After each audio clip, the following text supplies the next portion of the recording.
Imagine a creature that looks like it belongs in the wildest nightmares. Spiky, dangerous, and seriously furious. That's what pops into most people's minds when they think of porcupines. But hold on, because these prickly creatures have a whole other side, one that involves farming, business, and a mind-blowing $3.2 billion industry in China. Yes, porcupines, not the cuddly pets or farm animals one usually hears about, but porcupines. Now, farming porcupines might sound like a wild idea, but in certain parts of the world, it's a booming business, and China, with its enormous scale and market demand, is leading the pack. So how does one turn something as fierce and prickly as a porcupine into a multi-billion-dollar venture? Let's dive into the surprising world of porcupine farming, where danger meets opportunity. First off, it might be shocking to realize that raising porcupines is actually easier than one might expect. Some even claim it's simpler than farming pigs. These hardy creatures are low maintenance in many ways. They don't need complicated housing or expensive setups, just a spacious enclosure with an unfloored earth base, basically dirt, and some shelter is enough to keep them comfortable. That's a far cry from the high-tech facilities needed for some farm animals. But don't let their ruggedness fool anyone. Porcupines are naturally curious and quite the escape artists. This means their enclosures have to be properly reinforced. Strong barriers and secure fencing are essential to keep these spiky escape artists safely contained. A porcupine can squeeze through surprisingly small gaps or climb over weak barriers if the setup isn't solid. So despite their easygoing housing needs, porcupines demand respect and proper precautions. Setting up their living space requires balancing light and dark areas. Porcupines prefer to have shaded spots to hide away from direct sunlight, but they also like open spaces to roam. An enclosure that protects them from rain while providing a stress-free environment is key to making farming efficient and manageable.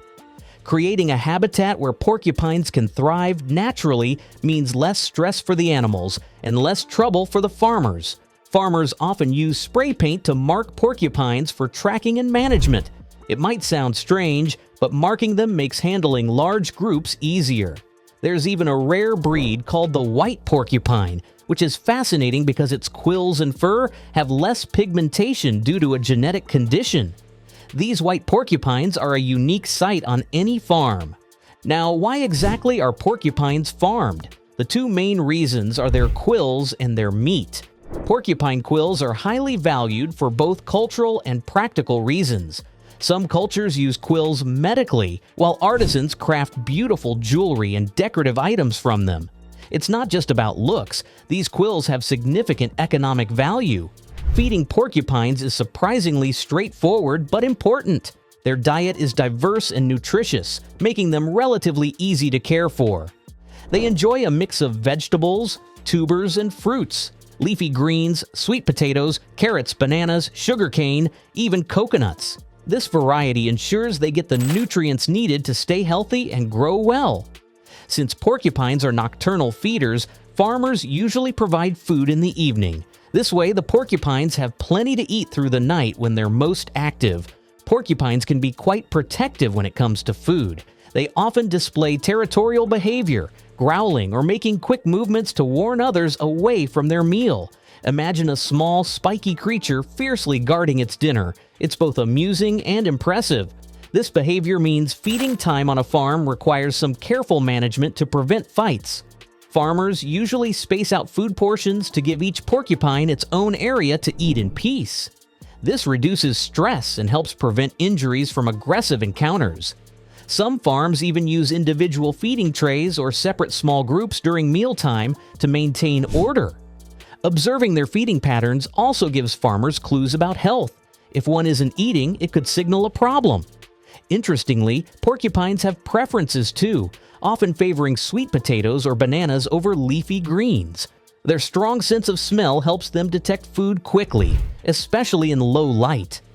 All of this turns feeding time into a surprisingly strategic part of porcupine farming. When it comes to reproduction, porcupines have their own interesting routines. Mating usually happens at night, fitting with their nocturnal habits. After a gestation period of about 3 to 4 months, The female gives birth to a small litter of baby porcupines, called porcupets. Right after birth, mother porcupines often eat the placenta. This is a natural behavior that helps them regain nutrients and keeps the nesting area clean. A tidy mama indeed. The babies stay close to their mother for the first few weeks, feeding on her milk and slowly transitioning to solid food as they grow. Farmers keep a close eye on the little ones, and once they're big enough and independent, move them to separate enclosures. This practice helps keep the farm organized and allows for controlled breeding. During this early stage, their quills are soft, making them less of a hazard to both the mother and the farmer. As they grow, the quills begin to harden, offering the young porcupines natural protection. Regular observation ensures any signs of illness or developmental delays are caught early. Farmers often track growth milestones to determine optimal weaning periods. Cleanliness in these juvenile enclosures is also essential to prevent infections and promote healthy development. Some farms even use gentle marking systems to track individual progress. These early weeks are crucial, not just for survival, but for shaping strong, productive adults. Now, imagine a farm with around 50 breeding pairs of porcupines. Each pair can produce 2 litters per year, with 2 to 3 offspring in each litter. Doing the math, that means about 200 porcupines could be born and ready for sale annually. This kind of scale is significant, especially when multiplied across multiple farms and regions. Harvesting porcupines is a task that requires patience and skill. Farmers use large mesh nets to guide the porcupines carefully into sturdy metal cages or enclosures. Porcupines are naturally defensive when handled, so it's important to move slowly and carefully to avoid stress or injury. Once secured, the cages are gathered in one place, ready for transportation or further processing. After slaughter, the quills need to be removed. This is done using a few different methods, such as singing the quills over an open flame, blowtorching, soaking in hot water, or manual extraction with pliers. Each method has its pros and cons, but the goal is to preserve the quills for sale and use. Porcupine meat is considered a delicacy in various parts of Africa, Asia, and Europe. It's prized for its rich protein content and flavor, which is said to resemble a mix of pork and beef. The meat is ideal for slow-cooked dishes like stews or stir-fries, offering a unique taste experience for those adventurous enough to try it. So how does this all add up to a $3.2 billion industry in China? Well, with thousands of porcupines farmed, sold, and processed each year, the economic value quickly multiplies. The combination of quill sales, meat consumption, and the growing demand for exotic and traditional products fuels this enormous market. It's not just a niche farming operation, it's a serious business contributing billions to the economy. What makes porcupine farming especially intriguing is that it blends traditional knowledge with modern farming practices.